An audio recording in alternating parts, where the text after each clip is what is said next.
नमस्कार। बिहार की खबरों में आपका स्वागत है और मैं हूं आपके साथ सुमन पाल।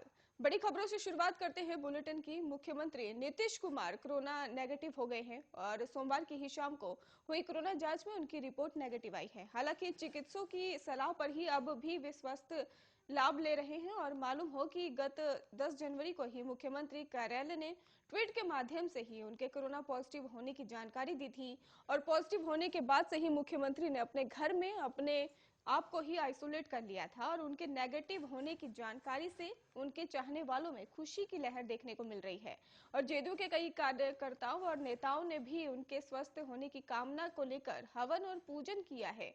पटना में ही कोरोना से मंगलवार को 6 कोरोना मौत हो गई थी, जबकि 1218 नए संक्रमित मिले और सक्रिय संक्रमितों की संख्या भी 11,337 हो गई।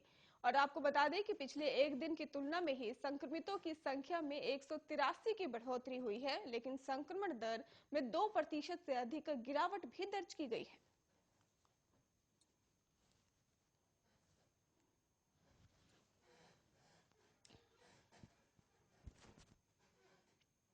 बिहार में बीजेपी और जेडीयू के बीच रार बढ़ती ही जा रही है और बीजेपी प्रदेश अध्यक्ष संजय जायसवाल ने ही सोमवार को जेडीयू को गठबंधन की मर्यादा बनाए रखने को कहा और एक फेसबुक पोस्ट में ही जायसवाल ने लिखा कि बिहार में एनडीए गठबंधन की मजबूती के लिए ही सभी को गठबंधन की मर्यादा बनाए रखना चाहिए।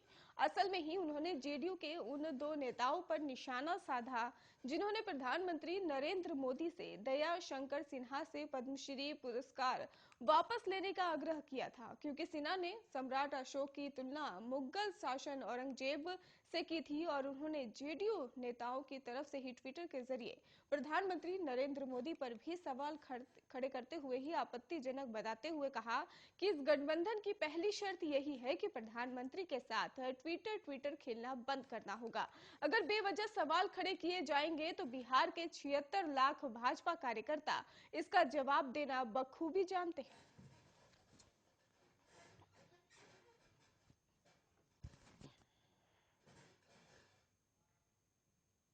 रुक करते हैं अगली खबर की ओर, जहां पर उत्तर प्रदेश में ही चुनावी सरगर्मी का असर बिहार की राजनीति में भी देखने को मिल रहा है।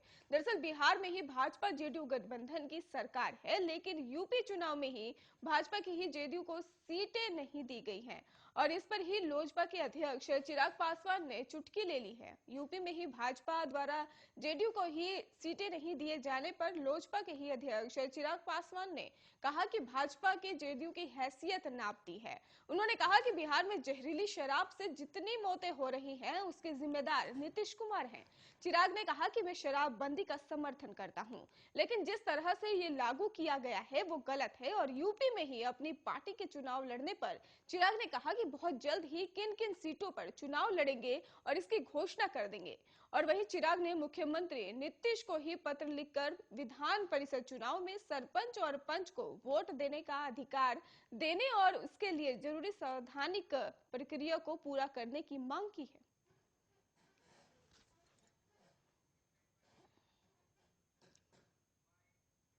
भोजपुरी सिनेमा के सुपरस्टार खेसारी लाल यादव का नेपाल में एक कार्यक्रम प्रस्तावित था, लेकिन वो इस कार्यक्रम में नहीं पहुंचे और इससे गुस्साए लोगों ने ही वहां बवाल मचाना शुरू कर दिया।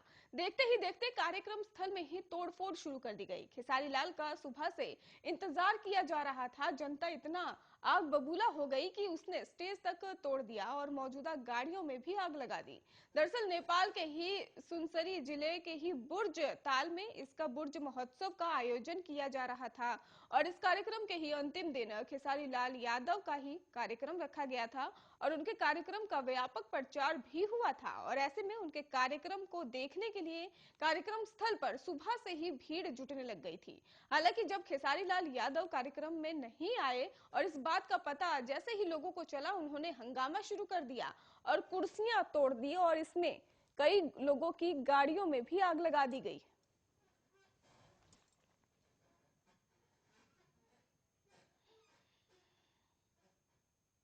बिहार में मंगलवार को कोरोना वायरस के नए वेरिएंट ओमिक्रॉन के 40 मामले सामने आए हैं और इनमें से 6 डॉक्टर कोरोना संक्रमित, पटना के ही 22 नए मरीज हैं और इसके बाद से ही मुजफ्फरपुर और 3 गया और संक्रमित मिले हैं। अधिकारियों ने कहा है कि उनके सैंपल जीनोम सीक्वेंसिंग के लिए ही पटना में मौजूद इंदिरा गांधी आयुर्विज्ञान संस्थान को भेजे गए थे और इसमें 40 सैंपल ही ओमिक्रॉन वेरिएंट के संक्रमित मिले हैं। और वहीं पिछले प्रदेश के ही आपको बता दें हफ्ते में ही प्रदेश के मुख्यमंत्री नीतीश कुमार भी कोरोना रिपोर्ट उनकी पॉजिटिव आई थी और बिहार में ही पहले 10 जनवरी को 27 ओमिक्रॉन मामले दर्ज किए गए हैं। फिलहाल नीतीश कुमार की रिपोर्ट फिलहाल नेगेटिव है।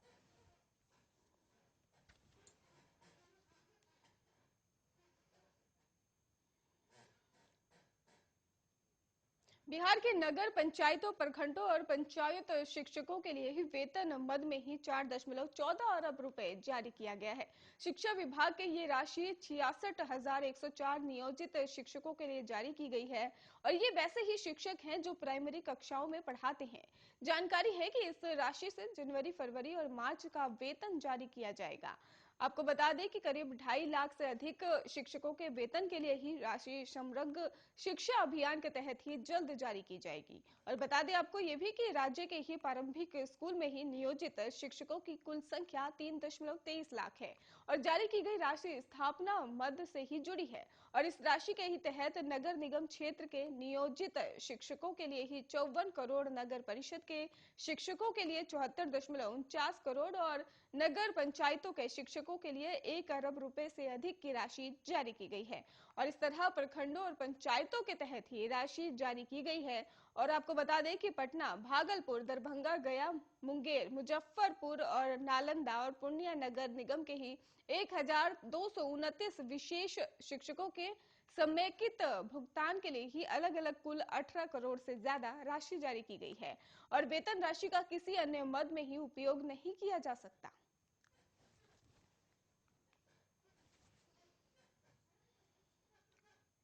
बिहार विधान परिषद की 24 सीटों पर होने वाले चुनाव को लेकर महागठबंधन ने ही अब तक स्थिति स्पष्ट कर दी है, नहीं की है। आपको बता दें कि इसको लेकर भी राजद ने कहा है कि वो तो दूसरे राज्यों में कांग्रेस से सीट मांगते नहीं जाती हैं।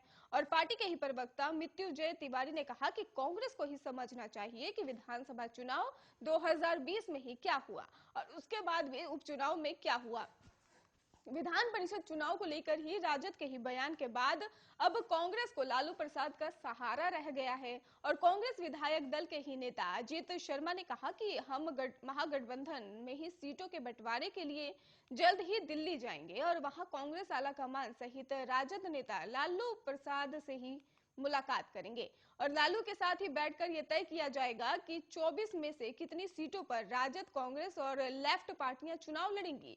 आपको बता दें कि कांग्रेस 7 सीटों की मांग कर रही है और राजद उस पर कोई जवाब नहीं दे रही है। कांग्रेस 4 पर ही मान सकती है, लेकिन राजद ने यह भी स्पष्ट कर दिया है कि 4 सीट भी कांग्रेस को दी जाए या नहीं। और ऐसी स्थिति में ही कांग्रेस को लालू प्रसाद का ही भरोसा रह गया है। तिवारी ने कहा कि नेता प्रतिपक्ष तेजस्वी यादव चाहते हैं कि 24 में से 24 सीटों पर एनडीए को हराया जाए और इसलिए राजद इन सभी 24 सीटों पर तैयारी कर रहे हैं। और विधान परिषद चुनाव को ही लेकर जब महागठबंधन का स्वरूप तय हो जाएगा तब मजबूत उम्मीदवारों को ही राजद मदद करेगी।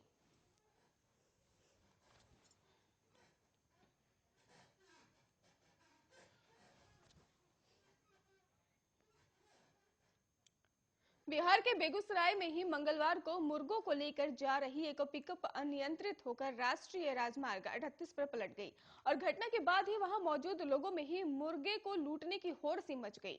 जो जितने मुर्गे संभाल सका उतने लेकर वहां से भागता हुआ दिखाई दिया। ये घटना ही आपको बता दें कि धर्मपुर चौक के पास NH 28 की बताई जा रही है और जानकारी के अनुसार ये गाड़ी ही दल सिंहा सराय से ही बेगूसराय के लिए जा रही थी, लेकिन रास्ते में ही चालक गाड़ी से ही नियंत्रण खो बैठा और गाड़ी पलट गई और इसका फायदा वहां मौजूद स्थानीय लोगों ने उठाया। जानकारी के अनुसार पिकअप पलटने के बाद चालक और परिचालक दोनों ही वहां से फरार हो गए। लोगों ने जब दोनों को भागते देखा तो वो मुर्गे लूटने लग गए और कुछ लोग तो गाड़ी के ऊपर भी चढ़ गए और मुर्गे निकाल कर वहां से साथियों को लेकर ही वहां से फरार होने लगे और काफी सारे वहां मुर्गे लूटने की कोशिश लगातार जारी रही।